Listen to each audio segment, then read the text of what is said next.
আপনি কি এমন কোনো পরিস্থিতিতে আছেন যেখানে দাঁড়িয়ে সঠিক কোনো সিদ্ধান্ত নিতে পারছেন না?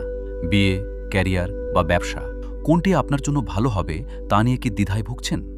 ভবিষ্যতের অনিশ্চয়তা আর দুশ্চিন্তা দূর করতে আমাদের জন্য শ্রেষ্ঠ সমাধান হল সালাতুল ইস্তিখারা। রাসূল সাল্লাল্লাহু আলাইহি ওয়াসাল্লাম সাহাবীদের কুরআনের সূরা শেখানোর মতো গুরুত্ব দিয়ে এই নামাজ শেখাতেন। আমরা ভবিষ্যৎ জানি না, কিন্তু মহান আল্লাহ সব জানেন। ইস্তিখারা মানেই হল নিজের সিদ্ধান্তের ভার আল্লাহর হাতে সঁপে দেওয়া। 2 রাকাত নফল নামাজ পড়ে দোয়ার মাধ্যমে আল্লাহর কাছে সাহায্য চাইতে হয়। যদি এই কাজটি আমার দুনিয়া ও আখিরাতের জন্য কল্যাণকর হয় তবে তা সহজ করে দিন, আর যদি ক্ষতিকর হয় তবে তা থেকে আমাকে দূরে রাখুন। মনে রাখবেন, ইস্তিখারা মানেই স্বপ্নে কোনো ইশারা পাওয়া নয়, বরং এটি করার পর আল্লাহর উপর ভরসা রেখে সিদ্ধান্ত নিলে মনে প্রশান্তি আসে এবং আল্লাহ নিজে সেই কাজে বরকত দান করেন। তাই দ্বিধাগ্রস্ত না হয়ে আল্লাহর উপর পূর্ণ আস্থা রাখুন। প্রতিটি গুরুত্বপূর্ণ পদক্ষেপে ইস্তিখারা করার অভ্যাস গড়ে তুলুন।